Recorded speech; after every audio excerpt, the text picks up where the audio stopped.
Hello everyone, कैसे हैं हम सब लोग। आप सभी लोगों का हमारे नई वीडियो में बहुत बहुत स्वागत है। आज हम बात करने वाले हैं एनईवीएस 6 एडिशन के chapter standard and objective element के बारे में। मैं ऑलरेडी आपको चैप्टर और स्टैंडर्ड के बारे में बता चुका हूं। आज जो हम बात करेंगे वो करेंगे ऑब्जेक्टिव एलिमेंट के बारे में। ठीक है, कि एक्चुअली जो एनईवीएस 6 एडिशन है उसके अंदर ऑब्जेक्टिव एलिमेंट कितने हैं मैंने ऑलरेडी आपको बता दिया। जो आपका एनईवीएस 5th एडिशन था, एनईवीएस 5th एडिशन, इसके अंदर जो आपके ऑब्जेक्टिव एलिमेंट थे वो थे आपके 651। ठीक है, अब बात करो एनईवीएस 6 एडिशन की। एनईवीएस 6 एडिशन की, इसमें जो आपके ऑब्जेक्टिव एलिमेंट है वो है 639। अब आपको यहाँ पे थोड़ा ये दिख रहा होगा कि जो एनईवीएस 5th एडिशन में जो आपके ऑब्जेक्टिव एलिमेंट वो ज़्यादा थे और एनईवीएस 6 एडिशन में कम है।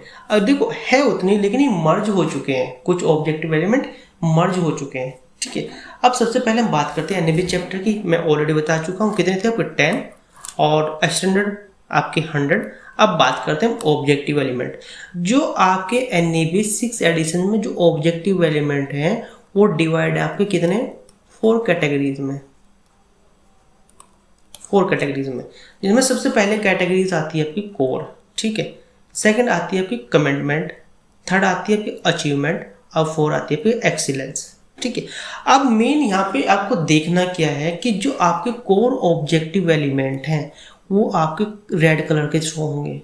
सेकंड जो आपके कमिटमेंट है, जो आपके कोर ऑब्जेक्टिव कितने 105 है, जो आपके कमिटमेंट है वो 457 है, जो आपके अचीवमेंट है वो 60 है और जो आपकी एक्सीलेंस है वो 17 है। ठीक है, अब आपको काम कैसे करना है। यदि आपका हॉस्पिटल प्री एक्रेडिशन कराने जा रहा है तो उस कंडीशंस में आपके जो ये आपके 105 कोर ऑब्जेक्टिव एलिमेंट है ये 100% अवेलेबल होने चाहिए। इन 100% में होना क्या क्या चाहिए, देखो मेन कुछ डॉक्यूमेंट हो चाहिए आपको रिक्वायरमेंट रहेंगे। सबसे पहले आपके पास एसओपी, पॉलिसी या फिर मैनुअल होना चाहिए डिपार्टमेंटल, या कोई अदर गाइडलाइन भी आपके पास में हो सकती है।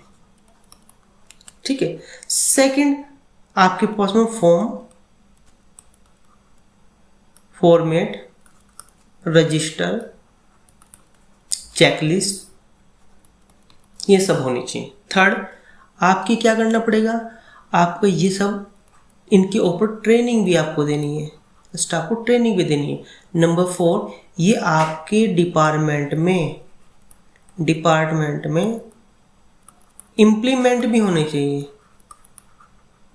क्योंकि आपको पता जो स्कोरिंग सिस्टम है ना एनईवीएस 6 एडिशन है। अगर आपका जो भी ऑर्गेनाइजेशंस है वो एनईवीएस कराने जा रहा है तो मिनिमम उसका 4 क्राइटेरिया कंप्लीट होना चाहिए। यदि कंप्लीट नहीं है तो आप एक्रेडिशंस नहीं करा पाओगे।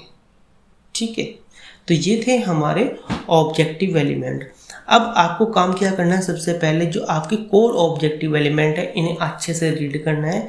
इसके लिए आपको कौन सी कमेटी बनानी है, आपको कौन सी पॉलिसीज़ बनानी है, आपको कौन सा मैनुअल बनाना है, आपको कौन सी इंटरनल ऑडिट करनी है, कौन सी गाइडलाइन फॉलो करानी है, या फिर आपको कौन सी चेकलिस्ट यूज़ करनी है, या फिर उसके लिए कौन सी क्वालिटी इंडिकेटर आपको इम्प्लीमेंट करना है। ये आपको पहले इसकी इंफॉर्मेशन कलेक्ट करनी पड़ेगी, उसके बाद आपको वर्क करना है। सबसे पहले आप जाओ एनईवीएस की बुक डाउनलोड करो। एनईवीएस की बुक डाउनलोड करने के बाद में जो भी आपके कोर ऑब्जेक्टिव एलिमेंट है उनको कलेक्ट करो, उसके ऊपर सबसे पहले उससे वर्क करो। देखो क्या होता है, जो आपके पास में देखो जब भी किसी भी हॉस्पिटल का एक्रेडिटेशन होता है उसमें सबसे पहले क्या होता है, आपका प्री एक्रेडिटेशन होता है, फिर आपको फाइनल एक्रेडिटेशन होता है। ठीक है, उसके बाद में क्या होता है, जब आपके 2 ईयर कंप्लीट हो जाते हैं तो फिर उसके बाद होती है सर्विलेंस। ठीक है, अब सर्विलेंस होने के बाद में होता है आपका रीअसेसमेंट। यदि आपका हॉस्पिटल 6 एडिशन पे या 5th एडिशन पे सबसे पहले प्री एंड फाइनल असेसमेंट होगी, उसके 2 साल के बाद हम सर्विलेंस होगी। सर्विलेंस होने के बाद में फिर क्या होगा, आपका रीअसेसमेंट होगी। तो ये जो आपका कमिटमेंट वाला है, जब आपका सर्विलेंस होगा उस टाइम पे ये 100% देखा जाएगा, ये इम्प्लीमेंट होना जरूरी है।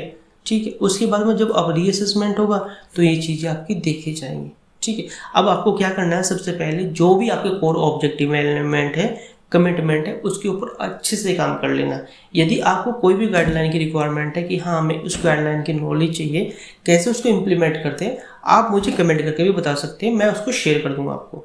आज के लिए इतना ही, धन्यवाद। मैं दोबारा से बता देता हूँ, जो आपके ऑब्जेक्टिव एलिमेंट है वो आपके 639 है। इसमें जो आपके कोर ऑब्जेक्टिव एलिमेंट है वो 105 है, जो आपकी कमिटमेंट है वो 457 है, जो आपकी अचीवमेंट है वो 60 है, आपकी जो एक्सीलेंस है वो 17 है। ठीक है, अब इन तीन चारों को जब आप टोटल करोगे वो 639 होगा।